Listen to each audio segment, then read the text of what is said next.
It's Friday morning, and that means the 6-5 weekly show is back. Dan and I may have landed at midnight last night. We are up, fully caffeinated, partially hydrated. I got an all-time low score on sleep and readiness, but I feel a lot better than my devices say I should feel, Dan. Yeah, that's one of the things I always tease you about. It's like if the thing says you feel bad, but you feel okay, are you supposed to feel bad?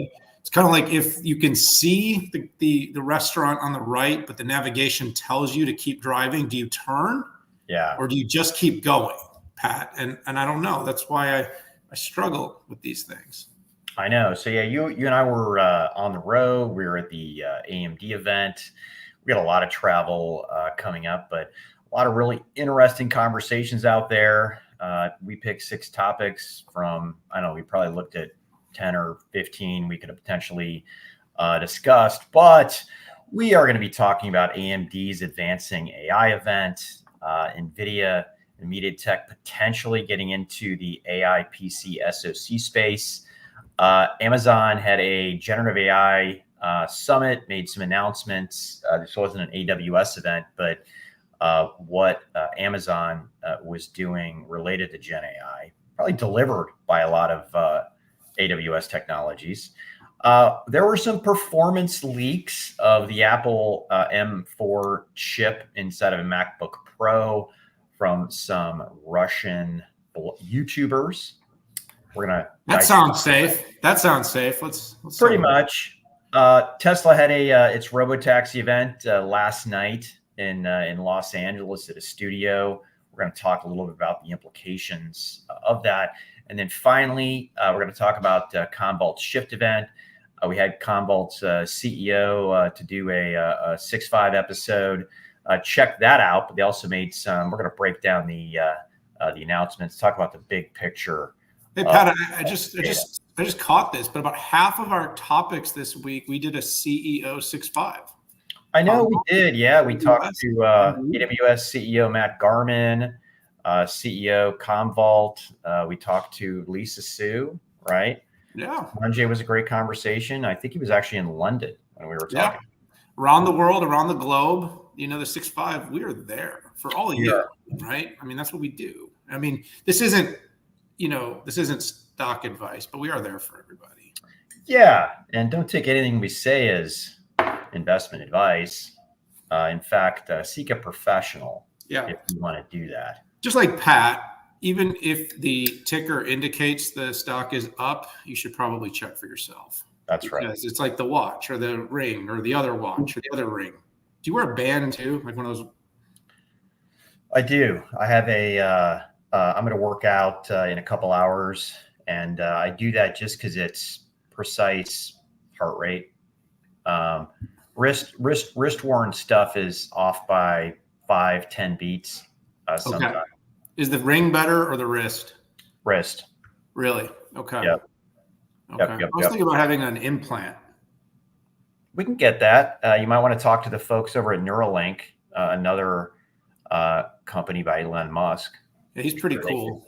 Sure, they could figure that out. Despite popular sentiment these days, he's doing some pretty cool stuff. It really is. Hey, let's dive in. Dan, you and I went to the event out in San Francisco at Moscone. Big intersection. I mean, everybody wants to talk about data center AI. We got that and a lot more. Yeah, I think there's so much here. I'll chat a little bit about some things that caught my attention, and I'm sure there's going to be a lot of oxygen left in the room. The 6-5, and look out for all these to drop, because we talked to heads of the PC business, client business. We talked to the heads of data center business, GPU business. Of course, we talked to Lisa Su. So there'll be a lot of in-depth stuff here, but let me give maybe some back off and give a little bit more of a broad observation. Coming into this Advancing AI event, second year, you could absolutely be certain that all eyes were on the GPU. Everybody wanted to know what's coming, which had already kind of been out there, that's been talked about for several months. But are there any changes? Are there any material updates? Any new cloud partner wins? The stock sort of went a little negative yesterday. I think people, and Pat, I think you said this very astutely, people wanted to maybe hear about a big AWS win. of course, Lisa came right out, and this was the tweet. The tweet was $500 billion TAM. She just went from, I think, 400, which everybody had said was sort of the most bullish forecast on Wall Street, to 500. Yeah. And now a 60% CAGR from 23 to 28 for AI accelerators. This is just chips, people. This is the volume. So when you hear things like TSMC is sold out for 2 years, Blackwell is sold out for all of 2025, that there's no HBM3 or, HBM3 memory out there. This is what's going on. There is an insatiable amount of demand, but there's also this kind of, well, who's going to get market share? Because we all kind of know right now where NVIDIA sits, and NVIDIA's got 90 to 93, depending on which data set you look at. And there's even some speculation that with Blackwell, they're gaining market share, at least as a matter of revenue, because of pricing. We know Intel is starting to ship Gaudi 3, and then so AMD had a lot of success with their MI300. And in fact, she even broke some very interesting, sort of news about what AMD has been able to accomplish with Meta, running the 405B model on the MI300X exclusively. By the way, another big breaking moment from the event. But as it sort of, the event went on, what it was all about was the 325 and then the upcoming 355. The new architecture, how this is basically providing more memory, because memory is the big need, especially for training. Yeah. And then the comparisons came out, which of course, everybody's eyes were on that too. And this was a really interesting juxtaposition for AMD, because you've got the Hopper series, 2 years old, the H200 announced a year ago, released earlier this year. And you've got this new part, which is just starting to ship in Q4. And at the same time, you got Blackwell coming out. And so you've got this kind of comparison that's going on right now is, should they compare to the part that kind of came out earlier this year? This is such a fast moving market, Pat, with the annual cadences now. Is apart from early this year the right thing to compare to? You and I both had some pretty blown up tweets that got a lot of responses. I was getting a lot of pushback for making that comparison, but also at the same time, what else can they do? Right now, that is what is out there. That is what is being used. So that's interesting. But I think, Pat, this leaves a lot of work for Signal 65 over the next year to start doing some really significant assessments. So that was one of the, the MI part was really interesting, Pat. And I'm going to just talk about one more thing, and I'm going to leave the rest. I'm going to leave networking and client to you, plus anything else you want to cover. But I thought the Epic announcements were really promising. The company was able to really make clear that they have been the undisputed winner in cloud. I mean, they just marched up Google. They marched up Microsoft. They had Meta up on stage. I mean, and these companies were up there talking about really how they've gone all in on AMD. I mean, Meta is probably the most symbiotic partnership of all of them. They seem to be very co-developing, working very closely. And Meta, I think I'm hearing is maybe as high as, this is speculation, y'all, but maybe as high as 80% of the data center CPU at Meta is AMD. Huge wins, but of course, just having that overall hyperscaler business. Satya was incredibly bullish about the company. He came on in a remote interview. I don't know if he ever shows up anywhere. He's the anti-Jensen.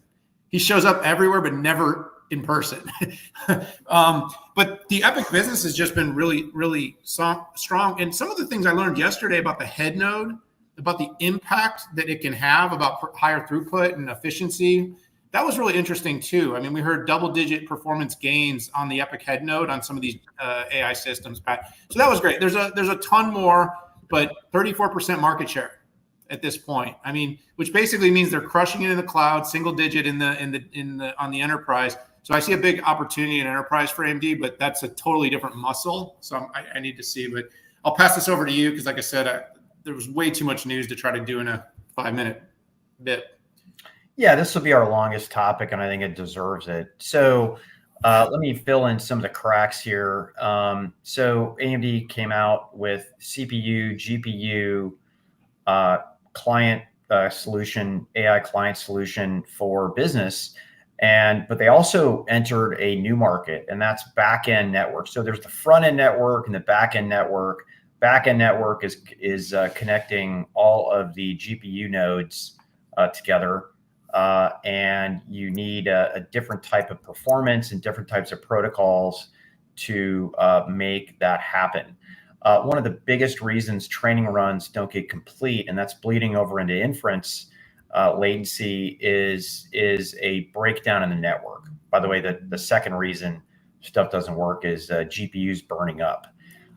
And what's interesting, this market has been traditionally dominated by companies like Broadcom. It got very, interestingly enough, the tweet that got the most views was the tweet about the AI networking card that they brought out.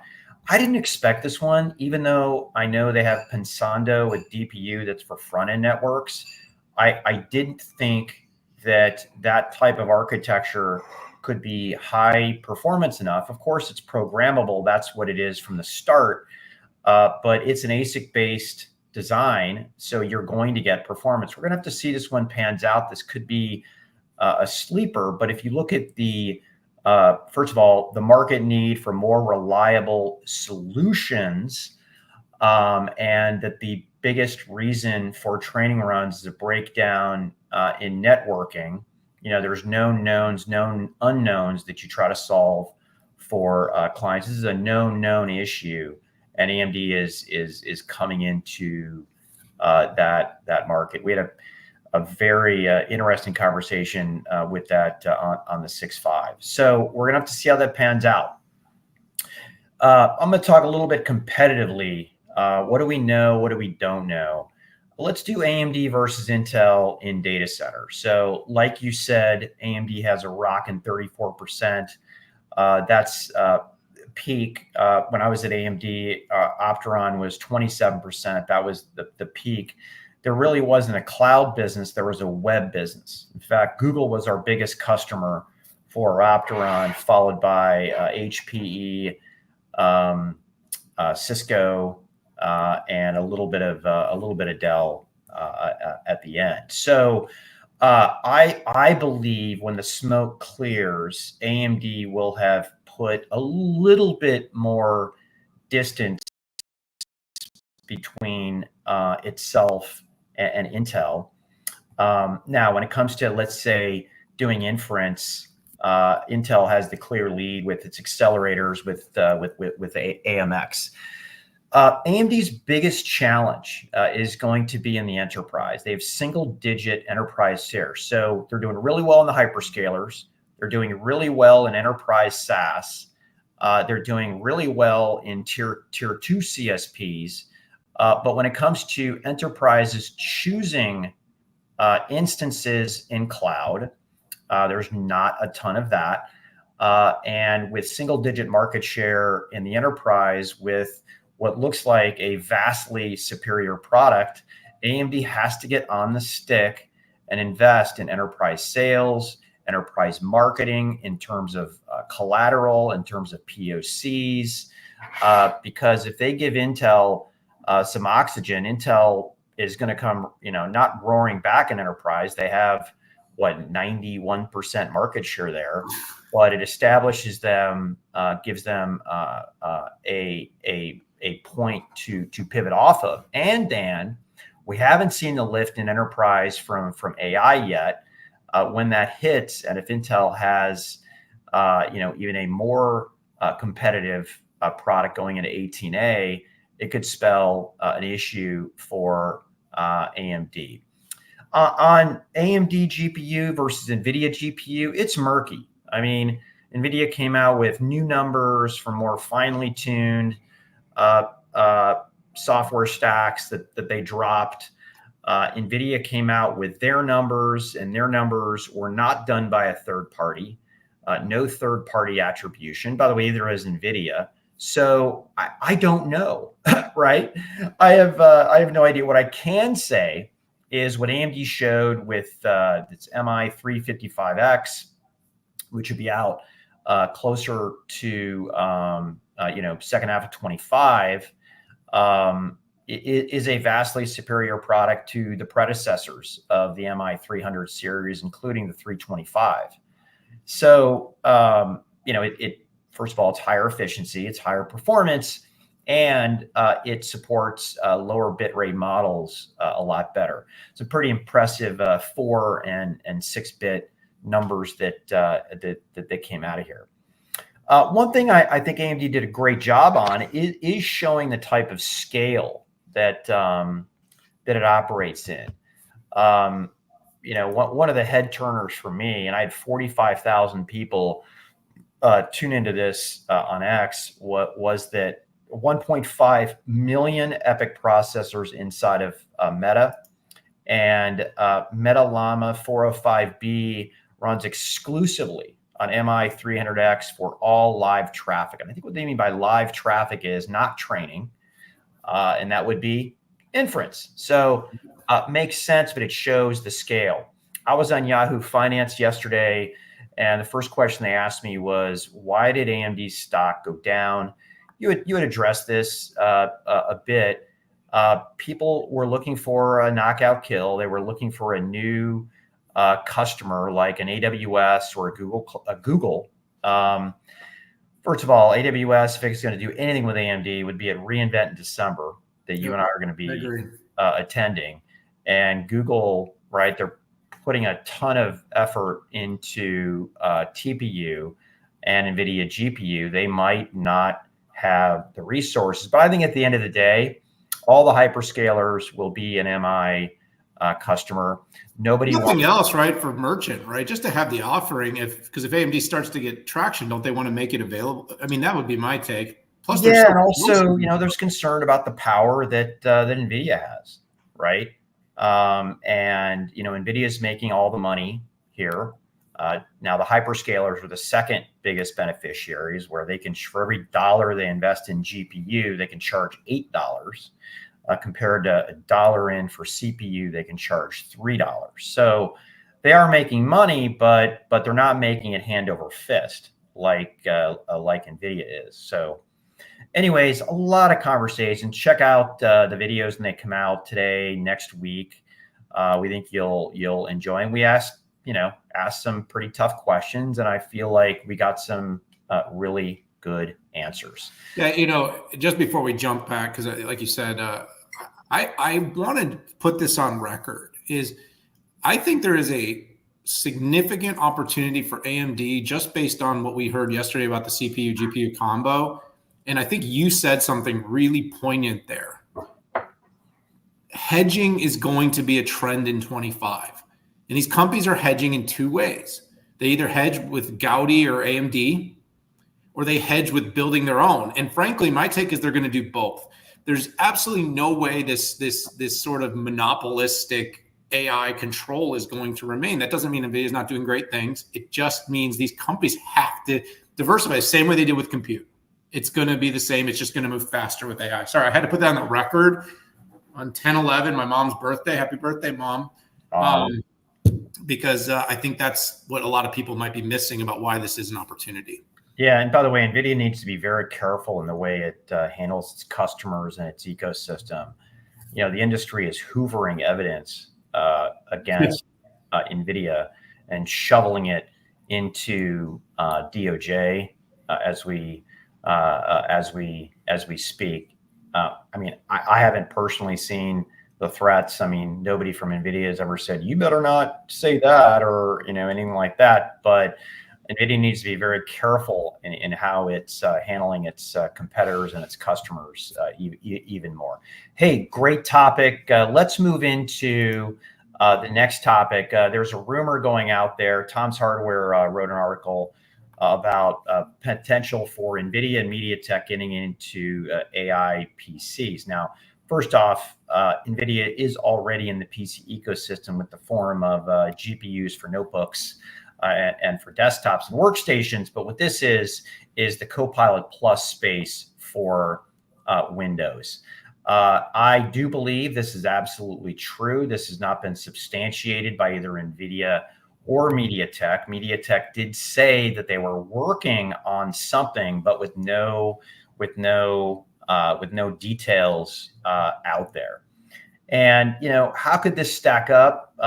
First of all, a little murky on whether it's NVIDIA plus MediaTek only, or where it's a NVIDIA and MediaTek and a MediaTek solution. But here's how I can see this playing out. I can see NVIDIA targeting, first of all, a huge GPU, okay? all day battery life gaming, all day battery life workstation. Because today, if you want to do gaming and workstation aside from the casual stuff, this thing lights up like a Christmas tree. It's sucking an inordinate amount of power. It has a power brick bigger than my head and ego. It's gigantic. Okay. But if you can tightly couple CPU, GPU, memory, NPU together, you can do some amazing stuff. I do believe that there is an industry effort afoot to attack these two markets differently. And let's just say it would be a MediaTek plus NVIDIA combo. You could have the SoC aggregator as MediaTek. They're pretty good at that. By the way, they crank out a ton for smartphones and tablets. And on the MediaTek side, just doing more of a vanilla with a lot of ARM IP in there, an ARM GPU, pretty much an entire ARM solution, could be lower end. And it's interesting, if we dial back, what would that mean? That would mean that there could be, 4, maybe 5 different solutions for the Windows Copilot Plus market. And, it's interesting. I talked to an OEM who will remain nameless, and I'm like, how on earth is the industry going to support all of these? He said, Pat, I don't care how it ends up. I'm just glad to have more than one player out there, which is what I had for years. And my final comment, the thing that I'm thinking through is there enough? There's 300 million units out there in the market, 250. How do 5 players, how can they afford to be out there, right? The OEM certainly can't afford to do designs from everybody, so they're going to have to pick different types of platforms. So I think it could be a very bloody second half 25 and 26 as AMD, Intel, Qualcomm, MediaTek, and NVIDIA are banging each other in the head. Now, there are different segments, but the question is, do those segments, are they profitable enough? And I think the people who will win in the end are the ones that can leverage IP and leverage designs of what they were doing somewhere else, and then coming up with a complete solution. Whew. So do you think, just want to double click on something you said, do you think there's a NVIDIA MediaTek kind of combo and then there's an all-in NVIDIA coming later? Or kind of how do you rationalize that? Well, NVIDIA branded, but with SoC, overall SoC design from MediaTek. Could be the combo. You've got a giant NVIDIA GPU with tensor cores in there, like an NPU, right? But might be called a tensor NPU or something like that. So it's like a collaboration. Yeah, that's how I saw it too. I was just making sure I understood, because it really becomes kind of 4 bigger options. I guess you could sort of see how this could splinter even into 5 at some point. Yeah. But, it's interesting, Pat, you start doing the number crunching and you see a situation in which all the biggest players could actually lose share and the market could grow. Right. It's really interesting, because I don't think we've seen an inflection like this in a long time. I mean, the Qualcomm wrinkle is already there and it's already interesting. I think the biggest winner of this is ARM.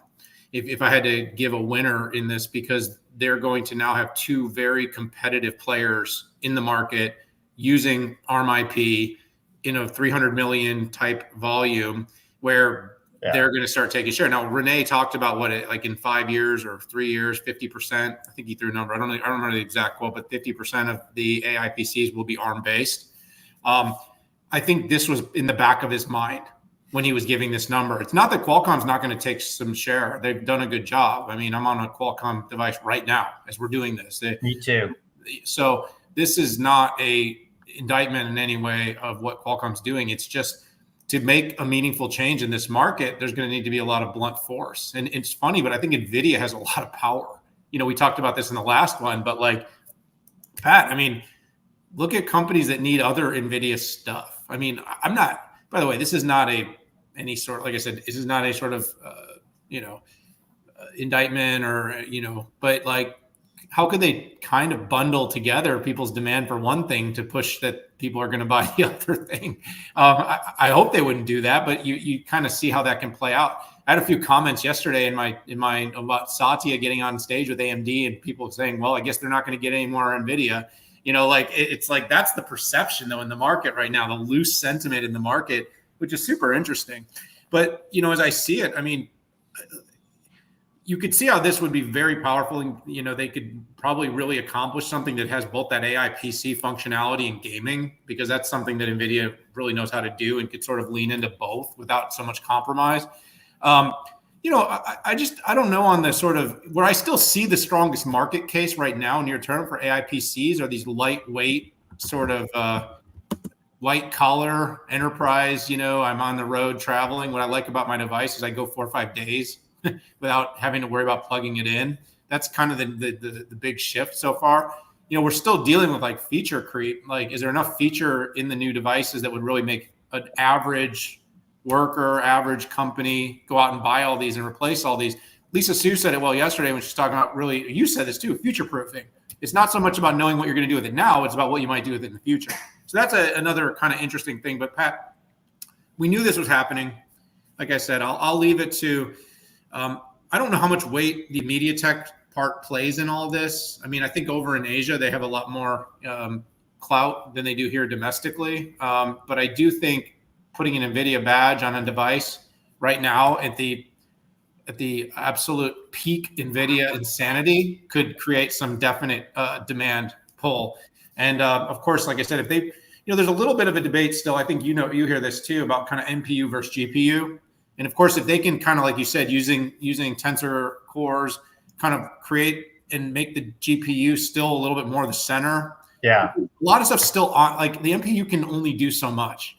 And that's why there's a lot of debate about how really impactful is 45 versus 48 versus 50 versus a more efficient GPU could do a lot of these things too. So these are all. I want to. Those are great points. I do want to close this out just by saying NVIDIA created AI on the desktop and on the laptop, and they did it on a GPU. And there are hundreds of applications that leverage it already. Yeah. I just want to make that clear. The only thing we're debating here is an integrated SoC that gets the Copilot Plus stamp out there. So great conversations here. Let's jump into the next topic. Amazon made some pretty cool disclosures particularly across shopping and logistics. And while it wasn't related to that, we did have a great interview with AWS CEO Matt Garman. And while the company tries to say, hey, AWS is separate from the rest of Amazon, 100% AWS technologies are being used across Amazon. Yeah, I think we could cover this as kind of like a what's up with Amazon and AWS and AI. Maybe I'll talk a little bit about the announcements. We could chat a minute about the conversation with Matt Garman. I think that to some extent needs to be shared and let people see it. But first of all, maybe something of worth note is just these big companies are the probably best customer zeros on the planet for a lot of this AI technology. And so when you look at Amazon, of course, we have the AWS business. What are they building that enables other companies? And of course, they have the AWS business. And what are they building that can then be deployed for their own Amazon footprint? And that's really interesting. So yesterday, they made a bunch of AI disclosures, or one is about vision-assisted package retrieval. They're calling it Vapor. It's basically something that they think can reduce a route by 30 minutes and per delivery. They're going to, I believe, deploy it in 1,000 vans to start off. But, this is the number one growth hack challenge, is when you've gone from 2 days to prime to same day to a few hours to minutes, with the exception of these packages dropping out of the sky, to get more efficiency, now we're down to the point where it's literally minutes make a difference because they're trying to get stuff to us so quickly. So they're working on using AI to basically optimize routes using vision assistance, and they're going to deploy that out to about 1,000 vehicles this year, and try to save on average about 30 minutes package. Now, when you're doing millions and millions and millions, you got to think about the efficiencies that this gains. So that's super interesting. And of course, Pat, you and I have been, I think, in San Marcos together. We went to one of their fulfillment centers. We did the amount of technology in these places is astronomical. Now, it's not the humanoid robots that we'll talk about later walking around these facilities, but the way they use robots for pick, pack, and ship. This stuff this is not like, Amazon, while it does employ like 1 million people and they have tons of seasonality and you need a lot of people still, they've been on the forefront of investing in technology to basically enable this expedited service. So all of us sit in our couch, and when we need something, right, we just click in, we order it, and then voila, it shows up at our door. There's a lot of technology in it. Until right now, these new fulfillment centers, robot driven, state-of-the-art AI, new logistics systems, and they're calling it their advanced fulfillment center. And they believe they can take 25% of cost. So efficiency, as I've said, the prune to grow first part of AI, another great example here, how it's being done in factories. And then, of course, they talked about their new AI shopping tools. So this is not surprising. And by the way, ties very nicely to Amazon's ads business. I've been sharing a little bit of content about this on my Twitter lately. Is it Twitter? Can I call it Twitter? That, this is a $40+ billion business now. Ads are growing, but also, being able to use AI to put the right product in front of people and get the best pricing. So Amazon kind of pushed out that they're using more visual shopping tools, more personalized recommendations, and they are saying that they helped customers save $1 billion. Now, I don't know if this exactly, becomes the Elon Musk Office of Government Efficiency here for corporations, if they're saving. The more you buy, the more you save. I think this is the new CEO verdict of save you more as long as you spend more. But they're using tools, implementing their technology. And of course, you can be certain this is all built in AWS's cloud, which takes me quickly to, look this week. Patrick and I had the opportunity, which is rare, to sit down with AWS CEO Matt Garman. This was a really candid conversation, Pat. I think it was great because Matt let us really ask him the hard questions. As analysts, we have to be arbiters of what's going on in the market.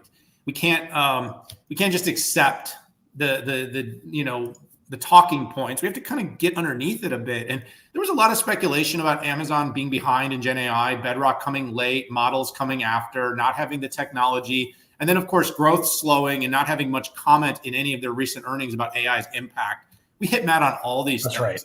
And then, of course, you hit him up on our favorite topic, build the silicon or buy the silicon. And there's a lot on that one, too. Matt gave us some great feedback there. I'm going to leave it a little bit opaque here because I want people to watch the episode. But it was a great conversation. And, I know you're going to have some more time with Matt soon. But, thanks, Matt. Thanks, AWS, for making the time. And everyone out there, look for us to drop that pod, Pat. I'm going to pass this topic back to you. Yeah, you pretty much drained this topic, which is fine. That's why I gave you first bat. But it wasn't that much there. It wasn't a big one. You pretty much hit everything. But some of the announcements that came out: vision assisted package retrieval, talking about advanced fulfillment center technologies, AI shopping tools. Again, all delivered by AWS technologies. And one of the things I think is important is that when AWS, first of all, it did not partner with OpenAI at the outset, I think when it comes to how AWS has historically made its decisions, it's all about scale. Like, what do we have to create where we can have the ultimate scale? And I also think this is while I do think that Microsoft got the upper hand on this thing, I do think that it's a marathon and not necessarily a race. And the big competition is who's going to get share shift customers. And this is never binary. Like, everybody uses at least 2 cloud providers, but it's more on an application basis. Those new generative AI infused applications, who's going to get those? And I think time will tell. on if there were share shift. Competition's good. Yeah, no, totally. Yeah, so let's move to the final topic here, and No, we got 3 more. Oh, sorry. I'm just telling you because we're not that fast. We just aren't. But I want to keep you awake for the whole thing. No, I appreciate that. So, a couple of Russian YouTubers came out with what were supposedly benchmarks from an M4 powered MacBook Pro, full packaging, although the packaging looked like older packaging. So there's some dispute of it, but the figures pass merit. So right now, there's only CPU benchmarks out there. It does not look like there is anything related to the GPU or the NPU yet. I don't know if they're slowly trying to torture people on this to be able to tune in. I guess if you're a YouTuber, it's a smart thing to jack up your subs and views. But what it shows, nothing extraordinarily surprising. It does very well on the CPU with single-threaded scores, higher than AMD, Qualcomm, and Intel. By the way, the M3 performed well on single-threaded Geekbench as well as Cinebench.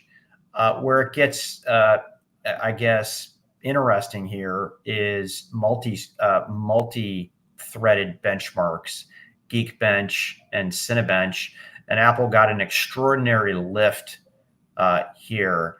Where, just to be brutally honest, they were somewhat of a, I mean, they were a complete laggard, right? You had Qualcomm and AMD pretty much running circles around the M3, and this score of 971 for Cinebench, AMD is still in the lead by a sizable margin.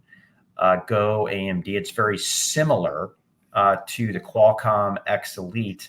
And what we know about the Core Ultra 288V, it shines mostly in single-threaded, but it gets hit pretty substantially because it's an 8-core solution versus 12 and multi-threading with AMD. So nothing surprising. I mean, I think for me, the MT scores were a lot better. And if I dial out, what does this mean? I think what it means is that AMD, Qualcomm, Intel are still very competitive. AMD still has superior multi-threaded performance. Apple does put some distance with Intel Core 7 Ultra Lunar Lake and less distance. I mean, they're almost the same on Qualcomm, but it's what you would expect. Let's just say that customers are paying a $200, $300, $400 premium for this chip and this design over everything else. It better perform well, but I think it also shows the durability of Qualcomm and AMD designs. And the funny part is, Qualcomm is ARM and AMD is x86. But hey, we'll have to see with the GPU. We're going to have to see the NPU. But just the fact we're talking about anybody else being in the zone with Apple, I think is a big freaking deal, because Apple has been running circles on the laptop side around everybody on the CPU side. And I think it's important too. Companies like Signal 65, one of our sister companies, gets in and does the hardcore testing to get underneath the reality. Yeah, you hit the leaks in the data side. I just want to have a little fun with this, by the way, because the market perception is that Apple has this sort of ability to keep its launches and new products airtight, and over the years it's gotten harder. And of course, in a connected world, I pulled up some data points, Pat, on this. they're saying that this was potentially the worst product leak since. You remember what happened with the iPhone 4? Yeah. Legal got involved, investigators, police, all that stuff. The prototype was apparently left in a bar in 2010. Exactly. Someone found that. It said that that there's a rumor also that 200 of these units may have been stolen from a Chinese warehouse. That's one of the other rumors that's out there right now, and that it's obviously they were selling them in the black market on Russian classified sites. I just thought that was super interesting, like how this happens. I mean, Apple has historically been incredibly good at containing this kind of stuff. Now, the fact of everything you said is interesting, but I think didn't it all kind of fall in line? Were there any surprises in these numbers to you? I mean, the MT was a little bigger than I thought it would be. And by the way, ARM, the latest ARM instructions are definitely playing a role in this, although Apple won't give ARM credit. It should, but you're seeing a boost just because, just with ARM v9 too. Yeah, exactly. No, I mean, the results are positive, and I think you hit it. We're going to need to, one, see this actually get launched. Two, we're going to need to put it in the lab and see how it compares. With all these advancements and these new AI PCs, Mac has sort of been on the outside. Like no one's really been counting it in, and maybe it needs to be. So, of course, when it comes to these ARM-based, they were first. They were first to do it, and they were first to show. And you and I saw from M1 to M2 the generational improvements.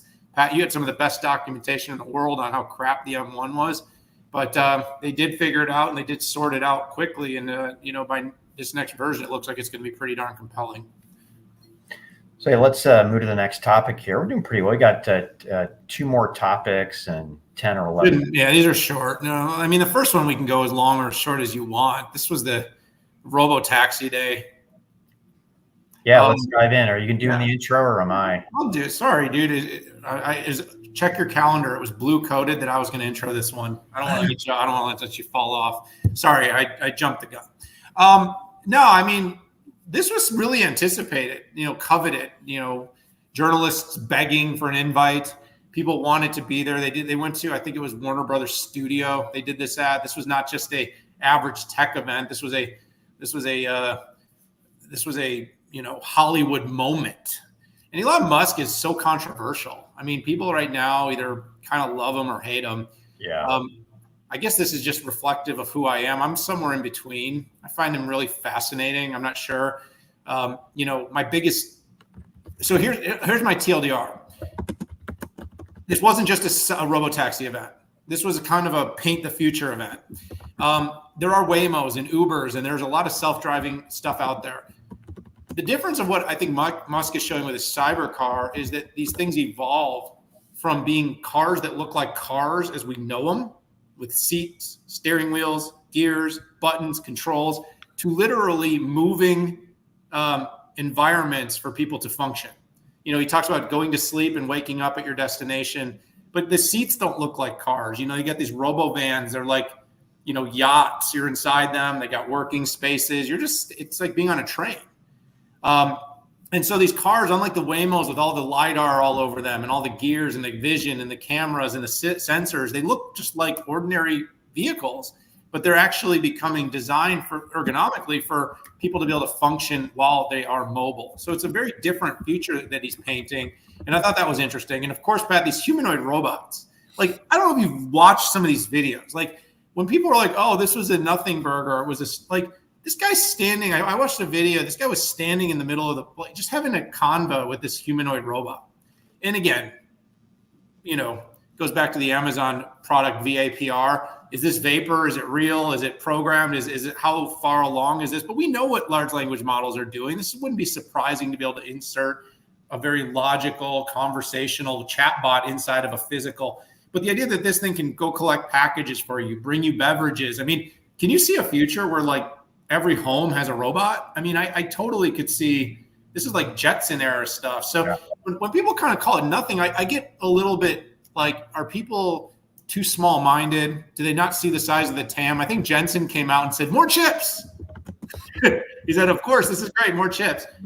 All these devices will need more silicon content, so that's always great. But we're moving really fast, and we're at the point now where we're starting to be able to realistically experience the future of mobility, the future of robotics, and the consumerization of all this. I will say, final thought, because I could talk about this for a while, is that my biggest beef with him is that his timelines are never right. They're not even close to right. We were supposed to have done a FSD drive, 6-7 years ago now? It was like 2018. I mean, it was sometime at the end of the last decade that we were supposed to be doing a cross-country driverless experience. And here we are going into 25, and we're still not really there at scale. We are seeing FSD in some regions and markets. So all the things he says always kind of have to be weighed against a little bit of a grain of salt. I think he'll do everything he says. He's going to put rockets out there. He's going to put links in people's brains, and he's helping people recover from brain trauma. I mean, he's doing amazing things. And I get really amazing things. And when people, pick on him, it's like, I understand why he doesn't care, because you don't even deserve to say his name. Most of us, including me. But the net is just, if you're an investor, when is this real? When does this become TAM? When does this become dollars? And when does this make the stock worth more? Because right now we're still just talking about Model Ys and Model 3s and shipment volumes. We're not really looking at how much this could add. And I think that's what people want to see more of. Yeah, you did a great job covering this topic, Dan. And, what we're seeing here is a glimpse of the future, and not some unattainable type of thing. Musk does stuff that people say can't be done, like reusable rockets by a startup, right? And not a huge government contractor. We've seen Boeing basically embarrass itself trying to replicate what SpaceX has already done. When Musk invented Tesla, people saying, there's nobody has been able to create a new car company in 50 years because of the scale involved in manufacturing and quality control and servicing.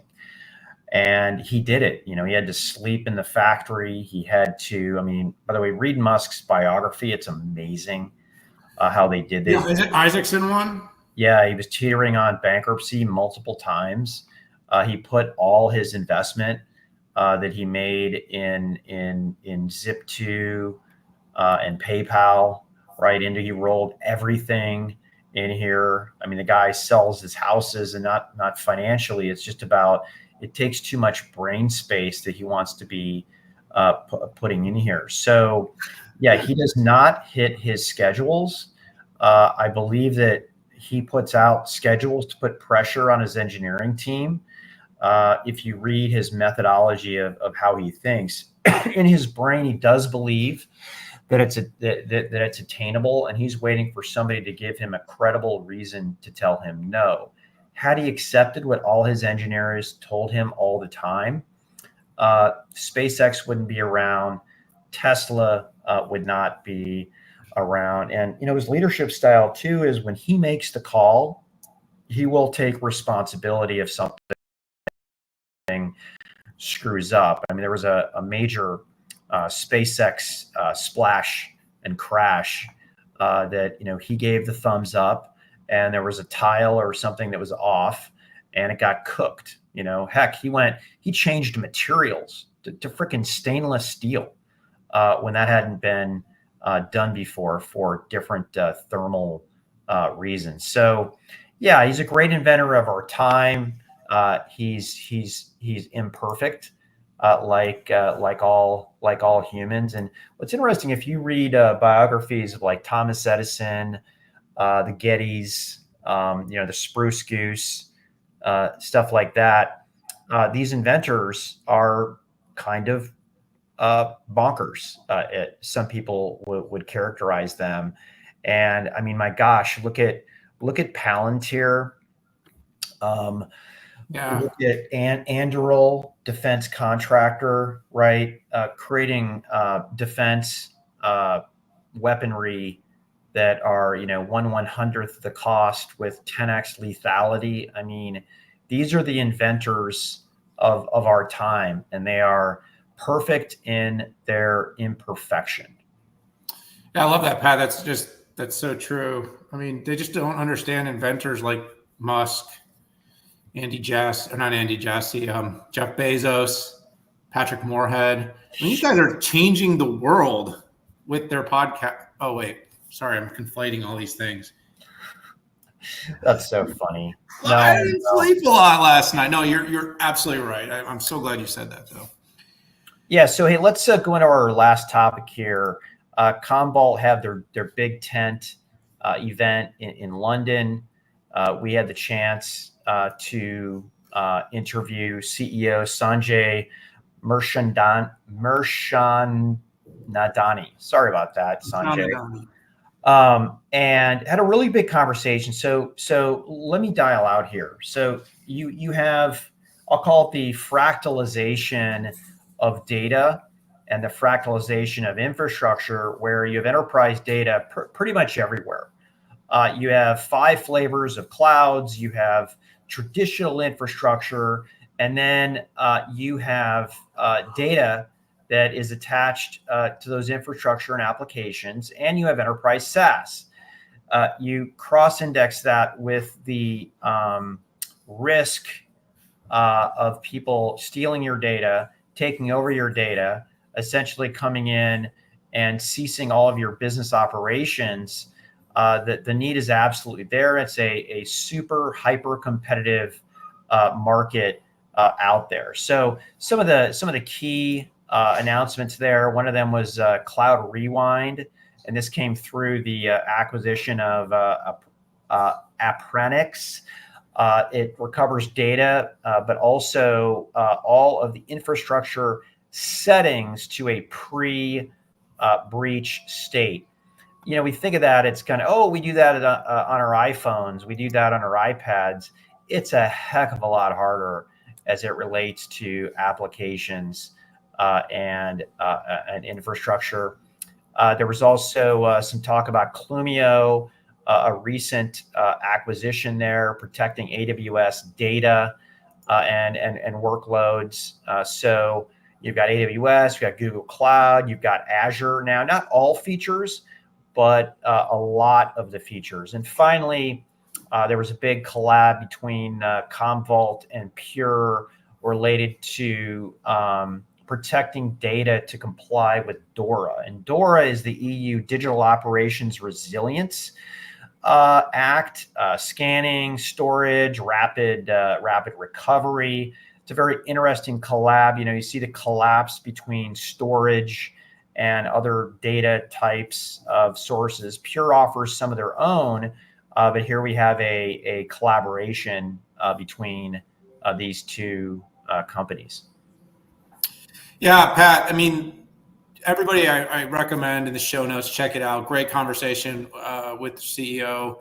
The company, this data protection space has been really interesting because there's been a lot going on in it. Some people probably look at it as a bit of a quote unquote redundant, kind of boring tech, but it's really important. I mean, you can't get access to your systems and your data. You can't build this cyber resiliency. It can literally take companies down. And that's why we've seen the rise of Commvault, the rise of, Rubrik was a bigger IPO this year. We saw that Cohesity and Veritas are supposed to finish up a merger tying up. And these companies are doing interesting things with AI. They're doing interesting things with acquisitions, multi-cloud, of course, continued acquisitions. Rewind is really interesting. God, it feels recall, rewind. In the end, keeping your business up and running is the coolest thing you can do in IT. And so that's where companies like this are really important. And I think that's why they've gotten a bit of a boost this year. So it was a successful event, Pat. It was great to have him on the show. Let's definitely make sure we share the notes. I think you also wrote a great Forbes piece, if I'm not mistaken. You were one of the folks on your team. Yeah, Robert was lead on that article. I added 2 paragraphs, I think, about some of my favorite topic, which is the hybrid multi-cloud. And what Sanjay is trying to do, like a lot of other companies, is create this hybrid multi-cloud that says wherever your data is, whatever state it's in, whatever cloud, whatever device, how do I protect that data? How do I recover it? This backup went to DR, and DR went to cyber resiliency. And it's interesting, big companies putting front ends on this to query all that data with generative AI. It's kind of the latest and greatest out there. Absolutely. So there you have it, Pat. Great episode here. Thanks everybody for tuning in. Dan, where are we off to next week? Well, I think we're kind of together, then kind of apart, and then back together, and then back apart. But Monday we're heading up to Lenovo Tech World. Right. Then I'm going to jettison cross country for Bill McDermott's CEO Summit, and then an IBM event, and then back home for the race, which is a busy one. And then we're off to Hawaii for Qualcomm. So it's bang, bang, bang, bang for the next couple weeks. Yeah, I come back. I've got a wedding to do in Florida for the weekend, so I'm pretty much going to be on the road for almost 2 weeks. So I will be giving you health tips the entire way. And I know, Dan, you're questioning, whether people just tune into my channel for health advice, but we'll see. I figure Patty Atia. I figure if I crash and burn in tech, I can always do the sorry about that, dogs. No worries. The old man health thing. But hey, thanks everybody for tuning in. Check out all the 6.5 coverage that we had for AMD's Advancing AI event. Hit us up on the socials to compliment, whine, ask us hard questions, challenge us on some of our commentary and analysis. We love to learn. I always like to say I'm not right on everything, but I'm right on a lot of the big topics. Yeah, just don't be an a-hole. Yeah. Other than that, we're down. We'll always throw up for debate. We just, it's like with people, and not a big fan of trolls. I like people that actually have real accounts. Those are my. I hear you. Peace out. Thanks.